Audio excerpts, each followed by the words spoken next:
Hi, Caesar here again. This update on the elephant. This is how far I gotten. It's just the rough clay going on right now. I'm trying to get the right proportions.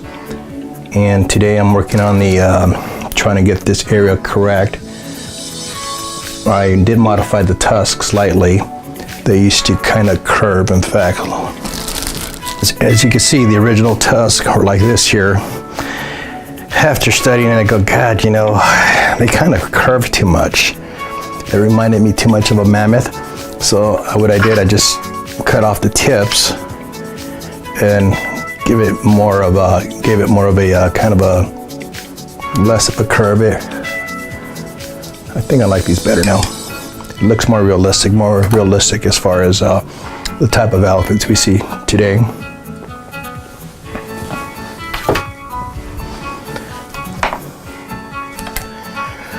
So I'm going to zoom in to just focus on this here. And this is the head I'm working with. Kind of like it. It's a bull. Anyhow, let me just zoom in now. I have another picture back here. Kind of it gives me a different angle. So once I'm done with this portion of it, I will focus on this angle to kind of get this area here. So, as far as the eye, I'm using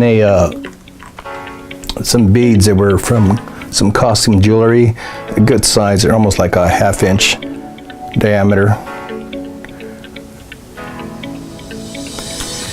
And hopefully you can see that. I'll try to stay out of the way.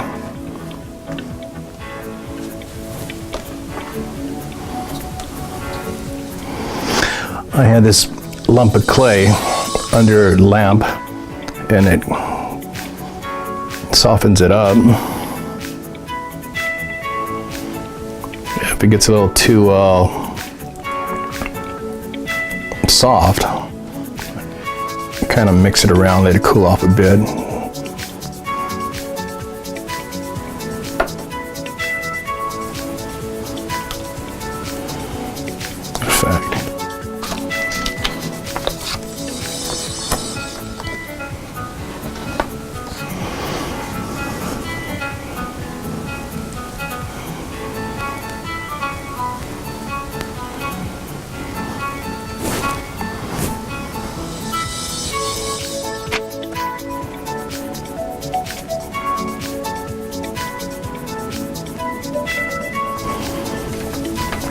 And again, right now we're just roughing it out.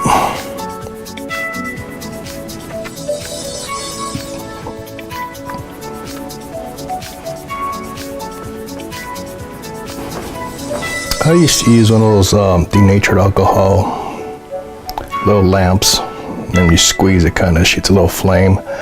I stopped using those; they're a little too dangerous.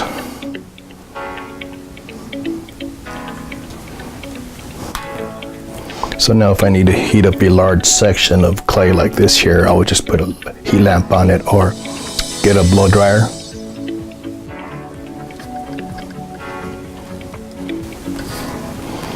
Later I'll come in with these sculpting tools, the different assortments, different profiles on them to give me the detail, but right now it's just very rough.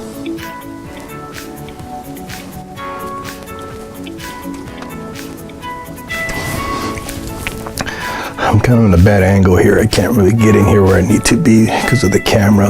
So let me try this. That'll work.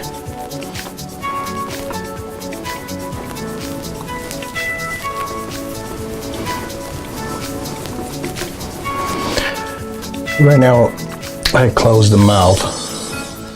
When I like the way this looks, I will go ahead and come back in with the palette knife and open it up and open the mouth and create the detail in there, the tongue and the teeth if they're visible.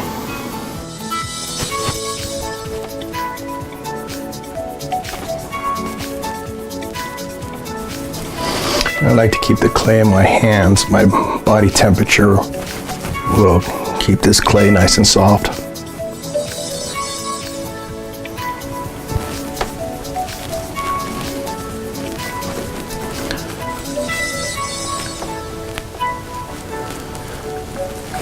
Now, I'm not worried about the other side of the head right now, because once I get this to where I like it, I will go ahead and emulate the other side with this using this tool here, this profile tool,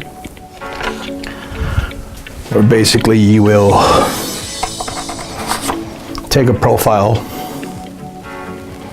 just push in, it gives you the profile, and you go to the other side and you kind of line it up more or less where it was at, and allows you to basically create the same contours and everything.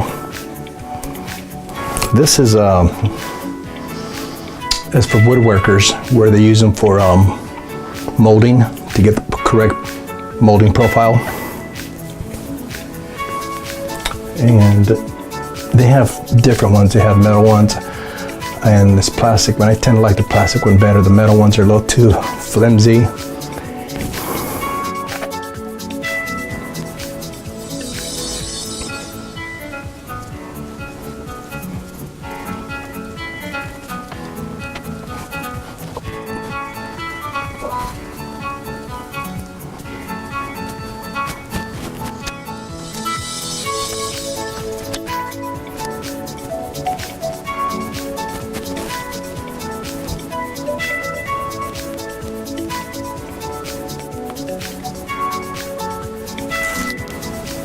Well, it's a loop, but it also has a little jagged edges here, so it serves as a rake.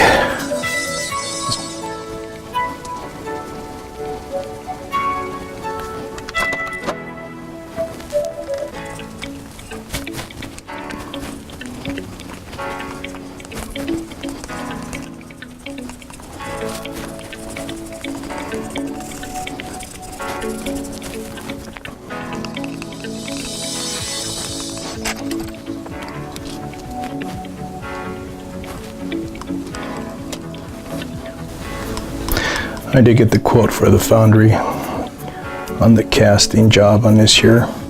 It's a little pricey, so I may need to modify the plans. We'll see.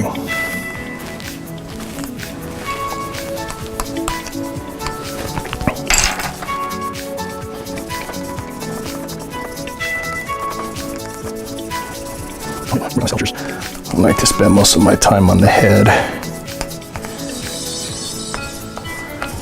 so most likely I'll probably focus on the head and get most of it done before I move on to other parts of the sculpture.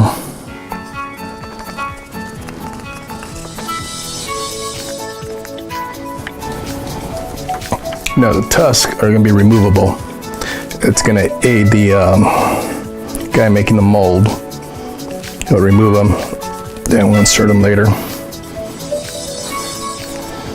So this elephant will probably be 1, 2, 3, 4 to 6 piece mold, because it'll basically amputate sections. I wouldn't be surprised if they cut off the head, make a mold of the head itself. Then the body, they might even amputate the legs. Then they weld everything back together when we're in the casting stage.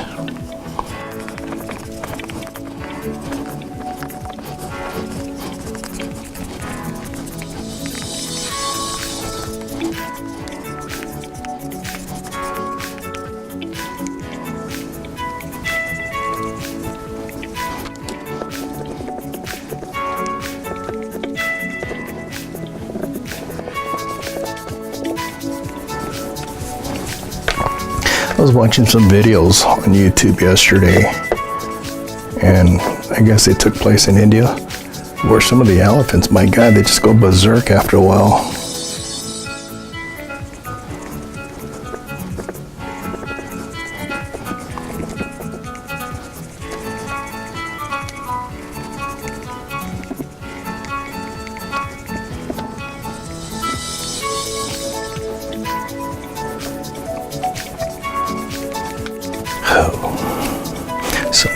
hate about using the rake. The shavings end up on the floor sometimes, and you step on them. If you're not careful, you'll track them through the house.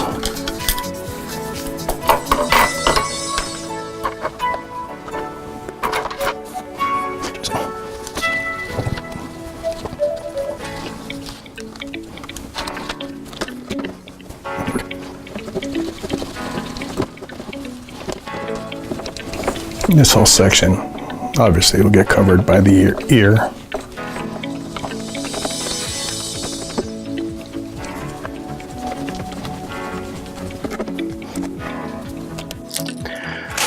And instead of using the blow dryer, I'm going to use this industrial heat gun. I think I purchased it on Home Depot years ago. And you have low and high. I like to put it on low because this clay has a low melting point. And I just kind of soften it up and come back with my hands and kind of move the clay around.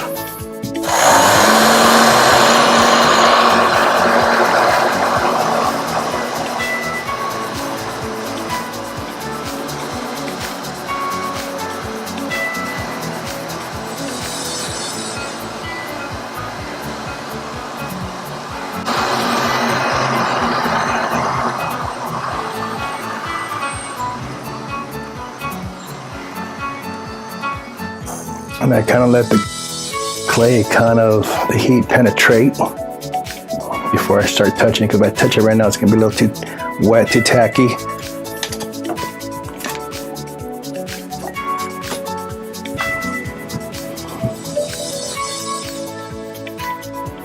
Okay, it feels good.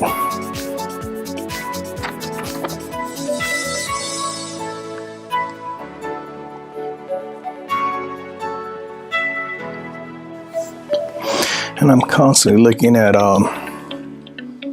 different studies. I jump around in my eye, kind of get the better of all worlds here.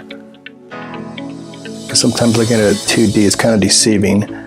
I'm also looking at a 3D model over there, except it's an African elephant, and I don't want to follow that one too much because it'll give me a different look.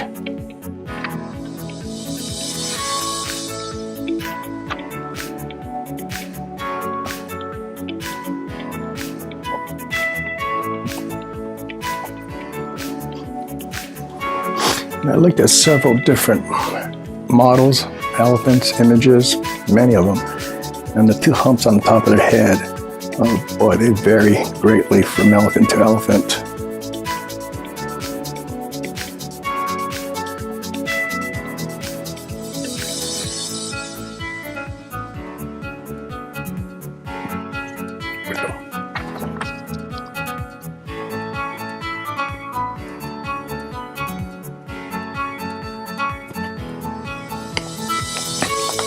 Soften up the top.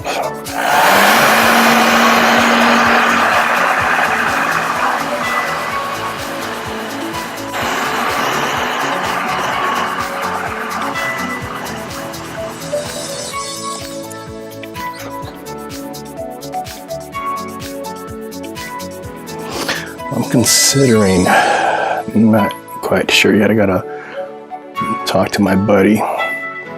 Just doing a one elephant standalone because of the cost.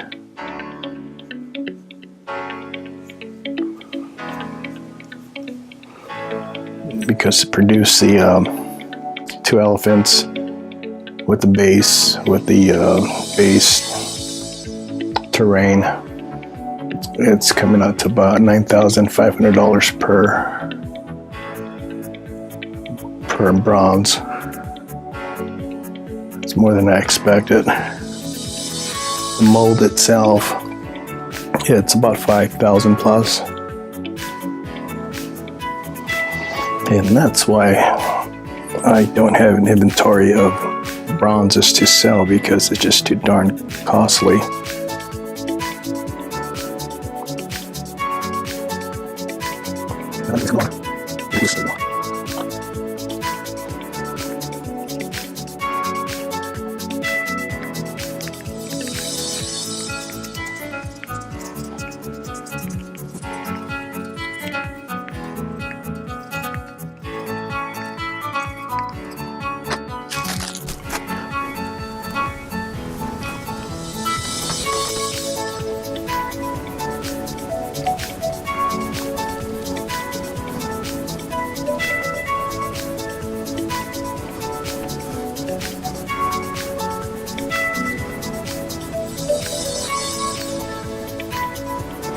I'm going to call it a day.